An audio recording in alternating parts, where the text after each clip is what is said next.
لا إله إلا الله محمد رسول الله عليه صلاة الله وآله والأحبة لا إله إلا الله. Wa anna ahakku, dan aku, kata Allah, lebih berhak terhadap siapa saja yang aku adalah, kata Allah Subhanahu wa taala, aku adalah zat yang berhak atau paling berhak, yaitu zat yang berhak untuk menunaikan segala janjiku. Artinya kalau Allah mengucapkan kalimat itu, ini menunjukkan satu pengertian. Kalau hamba itu janjinya benar, dia berakidah dengan benar, bertauhid dengan benar, bersih dari segala pintu-pintu syirik atau celah-celah syirik, maka kemudian dia, Allah Subhanahu wa taala, pasti menunaikan janjinya kepada dia. Udkhulu, kata Allah Subhanahu wa taala, masuklah kalian semuanya itu, ngabdi, hamba-hambaku, al jannata, kepada surga. Oleh karena alasan hadis inilah A'ma tatkala membaca ayat ini, dia kemudian mengulang-ulang, kemudian berkata, aku bersaksi wahai Allah Subhanahu wa taala sebagaimana engkau bersaksi. Aku titipkan persaksianku kepadamu wahai Allah Subhanahu wa taala. Sebagaimana ini adalah bentuk perjanjian hamba dengan Allah, yaitu jangan sampai kemudian beribadah kepada Allah dengan syirik. Maksudnya seperti itu. Ini sebagaimana dikonteks di dalam hadis. Dan berikutnya, wa ulul ilmi, dan orang-orang yang bersaksi diantaranya adalah orang-orang yang telah diberi ilmu. Ini orang yang bersaksi diantaranya adalah orang-orang yang diberi ilmu, kalimatnya seperti itu. Orang yang diberi ilmu diantara kalangan orang-orang yang yaitu para ulama, para tholabul ilmi, sing jenenge wong diberi ilmu kan memungkinkan para ulama, wong sing ngaji. Sekalipun ada hadis atau ada ungkapan dari seorang tokoh salafus soleh, kun aliman, jadilah kamu seorang yang alim. Wong alim kan wong sing berilmu yang mengamalkan ilmunya. Kun aliman au mutangaliman, atau orang yang mengaji. Kun aliman au mutangaliman au samingan, atau orang yang mendengar. Berarti jadilah kamu orang alim, jadilah kamu orang yang mengaji, jadilah kamu orang yang mendengar. Atau kemudian jadilah muhiban, orang yang cinta kepada ilmu. Berarti papat iki wong ngaji kabeh. Alim wong sing berilmu, sing mengamalkan ilmunya. Wong sing ngaji, wong ngaji. Wong sing mendengarkan wong ngaji itu. Ya wong ngaji. Sekalipun ngaji ini mungkin boleh jadi dia suka mendengarkan nasihat Al-Qur'an, mendengarkan orang berdalil, senang, orang nolak, diterima. Atau muhiban cinta. Cinta kan berarti mendukung para ulama yang benar, mendukung para tholabul ilmi yang benar, dan mereka ini 4 golongan. Kata Rasulullah atau menurut perkataan ulama salafus saleh, wala takun khomisan. Jangan jadi kamu golongan yang kelima. Ngalim tidak, orang yang mengaji juga tidak, orang yang mendengar juga tidak, orang yang cinta juga tidak. Ke golongan apa berarti? Wong alim itu, wong orang ngaji itu, bukan orang alim, ngaji juga tidak, mendengarkan juga bebah, males, terus kemudian mencintai orang ahli ilmu juga tidak. Berarti golongan, jangan jadi golongan yang tidak menjadi alim, tidak mengaji, tidak suka mendengar petunjuk-petunjuk dari Al-Quran ataupun Sunnah, dan juga sekaligus tidak mencintai orang-orang yang menempuh ilmu ataupun para alim. Ini golongan sing paling apes. Oke, orang wong sing model seperti itu. Oke, lebih akeh malah ya. Lebih akeh. Nah, makanya orang ini, golongan ini, inilah yang nanti bersaksi di hadapan Allah juga dengan kalimat yaitu syahidallahu annahu la ilaha illa huwa.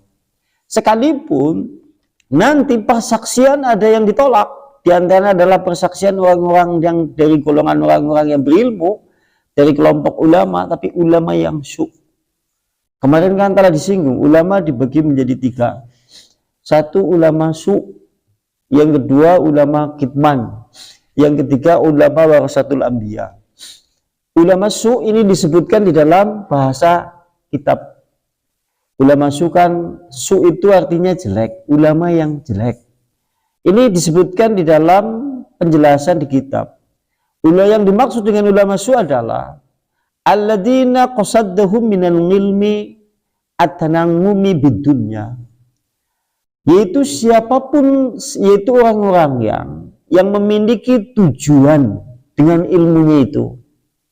Berarti ulama su adalah orang-orang yang memiliki ilmu tapi memiliki tujuan dengan ilmunya itu untuk memperoleh sisi kenikmatan dunia, sehingga nampak pula bekas-bekasnya kalau di dalam kitab yang lain. Nampak pula kemudian bekas-bekasnya, mobil mewahnya, rumah mewahnya, kehidupan glamornya nampak. Ini seperti ini anak kelompok ulama yang sebagai ulama su. Dan berikutnya dia akan mencari celah untuk mencari kedudukan, pangkat, dan mencari sisi-sisi kemudian kedudukan di tengah-tengah manusia sehingga mendekati pintu-pintu raja. Apa ulama model itu berarti? Berarti ulama su, kapasitas ulama-ulama yang dengan ilmunya itu ingin kemudian mencari kenikmatan dunia, sehingga nampak pula bekas-bekas dunianya itu. Mending sing entuk dunianya ya, sing ora kan malas ya. Nampak kemudian mobil mewahnya, rumah mewahnya, kemudian segala apa saja yang ia miliki dengan segala kemewahan dunia, bahkan kehidupannya kemudian glamor. Hari ini kan kita bisa menyaksikan.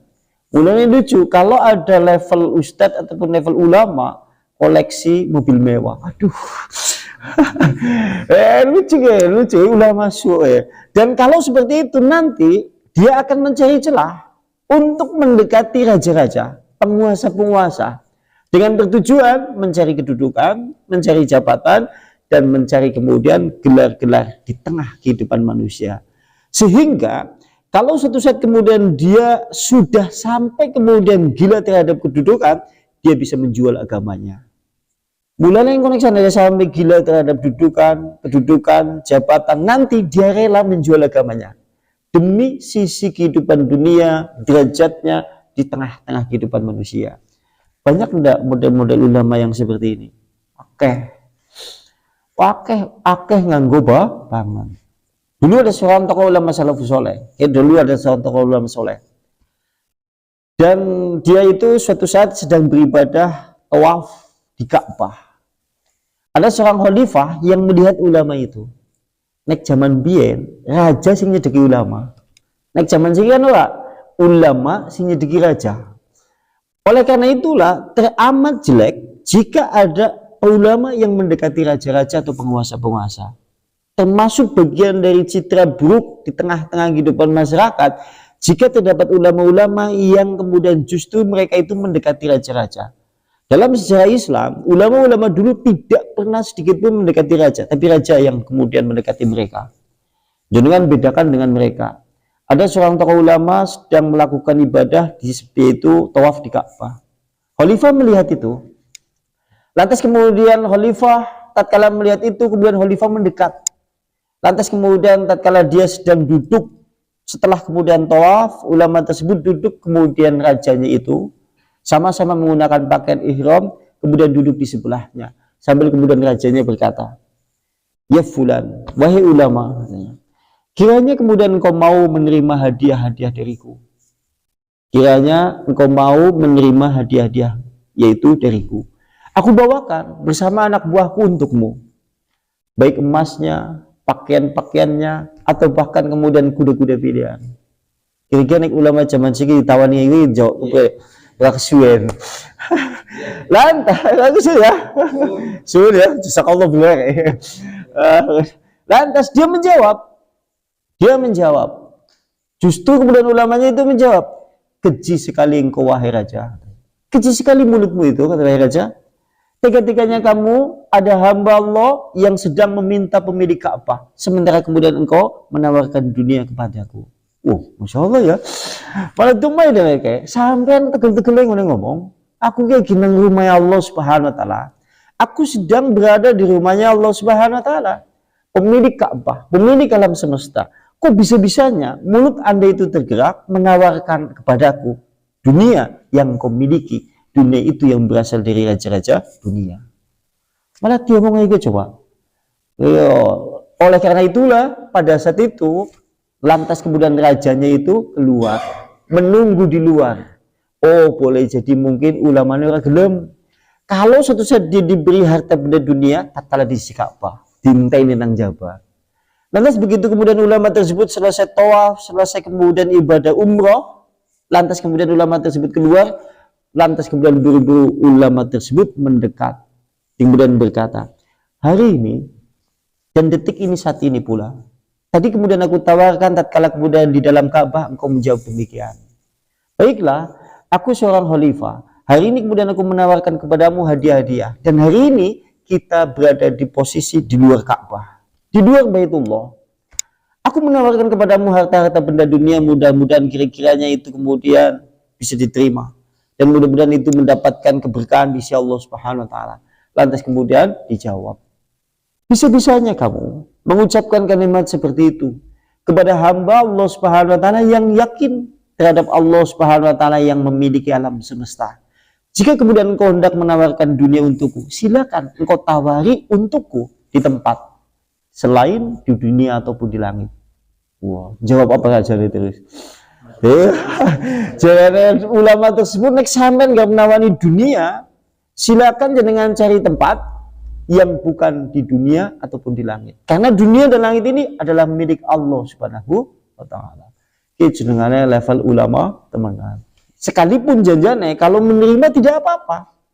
Sekalipun dalam fikih ya boleh-boleh saja, asal kemudian dia rajanya itu tidak memberikan dengan motivasi tujuan yang lain. Cuma hanya saja ulama tersebut takut terjatuh fitnah. Dan biasanya raja-raja memberi upeti-upeti seperti itu memiliki tujuan-tujuan politik. Berapa hari ini coba tokoh-tokoh agama di negeri ini atau para ustadz-ustadz atau para ulama-ulama yang notabene kemudian kita sebut ulama-ulama di negeri ini, yang mereka itu akhirnya terjumus di pintu-pintu penguasa, lantas kemudian mendapatkan hadiah-hadiah atau mendapatkan harta-harta nominal-nominal, uang, mobil mewah atau dengan segala perhiasan dunia. Lantas kemudian mereka akhirnya menjual agamanya. Lantas kemudian mereka justru jatuh dan sejatuh-jatuhnya. Seakan-akan kemudian hal itu menjadikan mereka justru rendah di hadapan manusia. Akhirnya ulama-ulama semudah seperti ini. Oke. Kata Rasulullah, ini kata Rasulullah. Madibani, tidaklah dua serigala itu akan lebih berbahaya di tengah-tengah kambing.